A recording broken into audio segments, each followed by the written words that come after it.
Hey everybody, it's Ron from Pick Dawgz, and this is Ron's Rundown. We're going to go over the MLB game scheduled for Thursday, September 11th, 2025.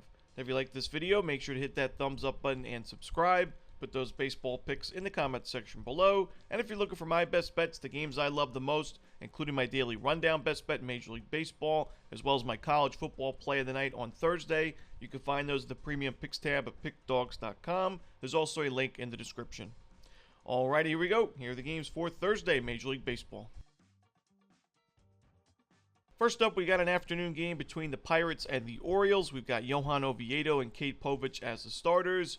I'm going to roll with the Pirates in this game. I'm going to take them in the first 5 innings and split my wager with the first 5 in the full game, as Johan Oviedo is pitching really well for Pittsburgh. He's given up 2 runs or fewer in 4 straight outings. Now, those only were 5 innings or less, but still, he's been consistent. His strikeout numbers have been there. It's, not giving up too much sharp contact. And Kate Povich on the other side has struggled for the most part in 2025.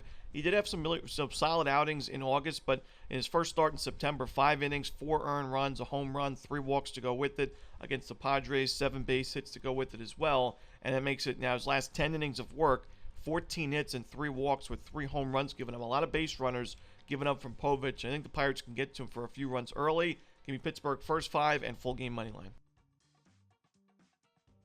Next up, we've got the Rays and the White Sox. We've got Shane Smith and Ian Seymour as the starters. In Seymour's last game, he did struggle a little bit. Now, the defense didn't help him out, and there was 4 unearned runs, but it wasn't a great outing for Seymour in a 7-1 blowout loss to the Guardians. He is a lefty facing a White Sox team that we've talked about much this season. A lot more competitive offensively against lefties than righties.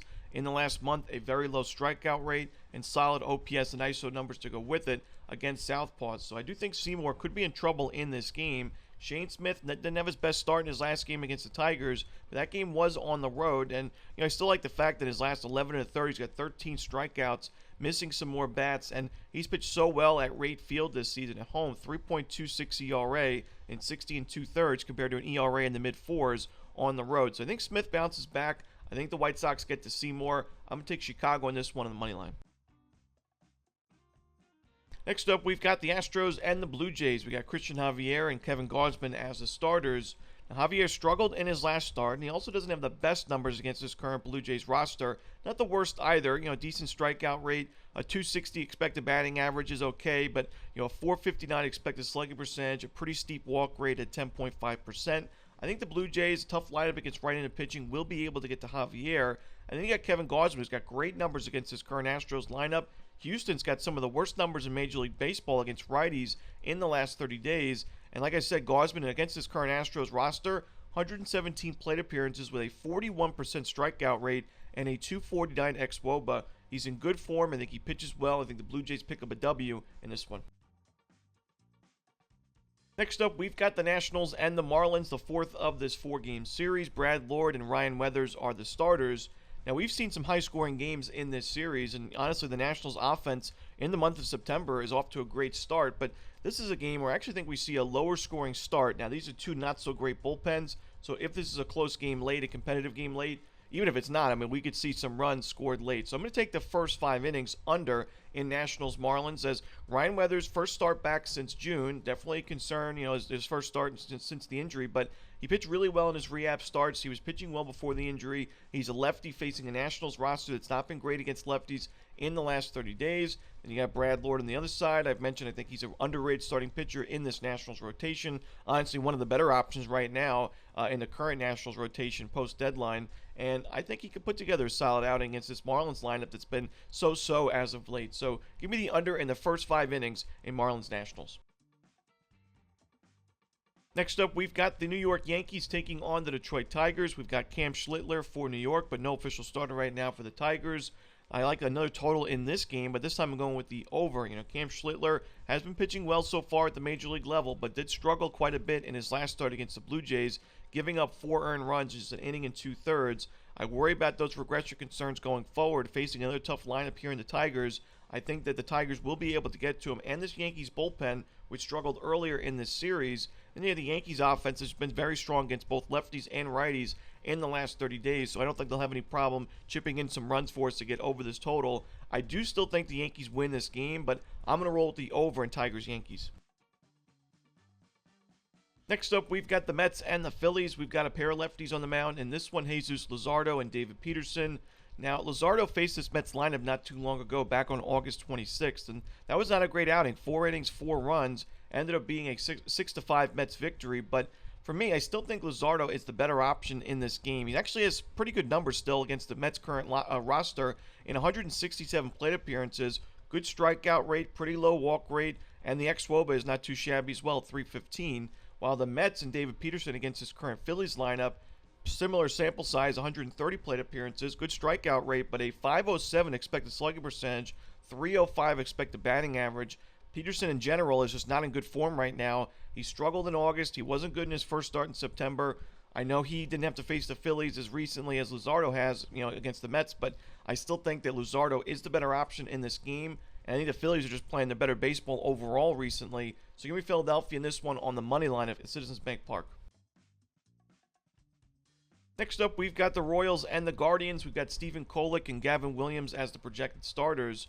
Both starting pitchers are in great form right now. So far, Stephen Kolek as a Kansas City Royal is 13 innings, 3 runs, 2 victories for the Royals over the Tigers and the Twins. While Gavin Williams, who he's had a great second half of the season, his last 2 games, 14 innings of 2-run ball combined. So I do expect a low-scoring game. I like the under in this one. I think the Guardians will be able to win it as well. So lean towards Cleveland, but the under in Royals Guardians. Next up, we've got the Angels and the Mariners. We've got Mr. Yusei Kikuchi and Bryce Miller as the starters. Now, Bryce Miller, it's been a tough season for him with his underperformances, the injuries, ERA of 5.5 on the year, but in the last 2 games, definitely looking like the Bryce Miller we're used to seeing in previous seasons. 11 1/3 innings his last 2 starts, only 4 earned runs combined, 2 victories for the Mariners, 4-2 and 10-2. They've won his last 3 starts now, so I think Miller is somebody we can back in this spot because the Angels in the last month, they're 28th in the league in team OPS against righties with a 30% strikeout rate, and you got Yusei Kikuchi on the other side who's been miserable on the road this season with an ERA above 5. So I got to roll with the Mariners in this one on the run line at T-Mobile Park. And the final game we're to talk about for the Thursday card in Major League Baseball, it's the Rockies and the Padres. We've got McCade Brown and Randy Vasquez as the starters.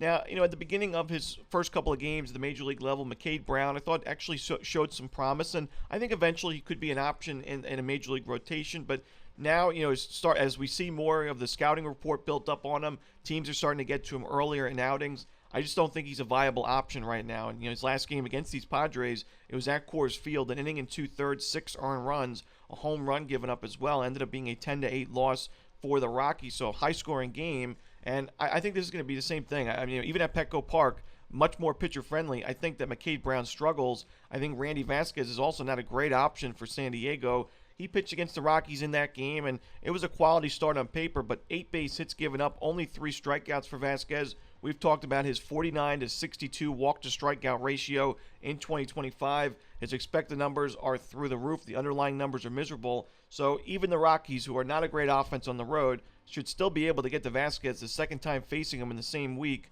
and maybe add a couple of runs on the Padres bullpen. But I think most of the scoring will be done by both of these teams early in this game. Give me the over in the first 5 as well. And that's it. Those are the games for Thursday in baseball. Hope you enjoyed this video. Again, if you're looking for my best bets, you can find those at the Premium Picks tab at pickdawgz.com, and there is a link in the description. As always, Romanelli. Good luck.